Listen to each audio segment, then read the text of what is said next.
తెలంగాణలో కాంగ్రెస్ ప్రభుత్వం ప్రకటించిన ఇందిరమ్మ ఇండ్ల పథకంపై ప్రజలు కోటి ఆశలు పెట్టుకున్నారు. దరఖాస్తు చేసుకునేందుకు లక్షల మంది ప్రజలు సిద్ధంగా ఉన్నారు. గత బీఆర్ఎస్ ప్రభుత్వం ప్రకటించిన గృహలక్ష్మి పథకానికే దాదాపు 15.5 లక్షలకు పైగా దరఖాస్తులు వచ్చాయి. ఇప్పుడు ప్రభుత్వం జాగా ఉన్న వారికి ఇంటి కోసం 5 లక్షల రూపాయలు, జాగా లేని వారికి స్థలంతో పాటు ఇంటి నిర్మాణానికి 5 లక్షల రూపాయలు ఇస్తామని ప్రకటించడంతో ఎన్ని దరఖాస్తులు వస్తాయో అనేది అంచనాకు దొరకడం లేదని అధికార వర్గాలు చెబుతున్నాయి. లబ్ధిదారుల ఎంపిక ఎలా అనే దానిపై ఇంకా మార్గదర్శకాలు కూడా సిద్ధం కాలేదు. రాష్ట్రంలోని కాంగ్రెస్ ప్రభుత్వం 6 గ్యారంటీలకు సంబంధించి గురువారం దరఖాస్తుల స్వీకరణకు సన్నాహాలు చేసింది. ఇందులో ఇందిరమ్మ ఇండ్ల అంశం అత్యంత ప్రధానమైనదిగా చెప్పవచ్చు. గత బీఆర్ఎస్ ప్రభుత్వం పేదల కోసం డబుల్ బెడ్రూమ్ ఇళ్ల నిర్మాణాన్ని చేపట్టిన విషయం తెలిసిందే.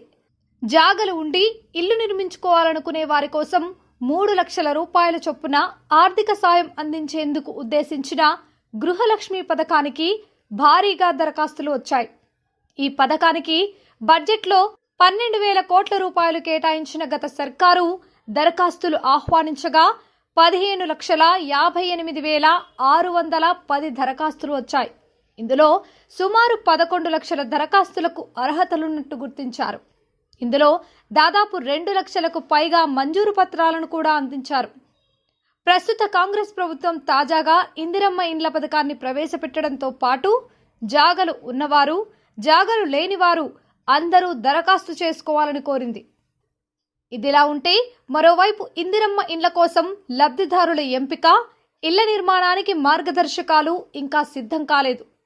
ఇందిరమ్మ ఇల్లు కింద ఆర్థిక సాయం పొందేందుకు ఎంత జాగా ఉండాలి, ఇంటి జాగతో పాటు ఇంటి నిర్మాణం కోసం ఆర్థిక సాయం పొందాలంటే ఉండాల్సిన అర్హతలేమిటి, ఇంటి జాగ ఒక చోట ఉండి ఉద్యోగరీత్యా మరో చోట స్థిరపడిన వారి పరిస్థితి ఏమిటి, లబ్ధిదారులను ఎవరు ఎంపిక చేస్తారు, ఒక్కో నియోజకవర్గానికి ఎన్ని మంజూరు చేస్తారు, జాగా లేని వారి కోసం ఒకవేళ స్థానికంగా ప్రభుత్వ భూమి లేకుంటే భూసేకరణ చేస్తారా?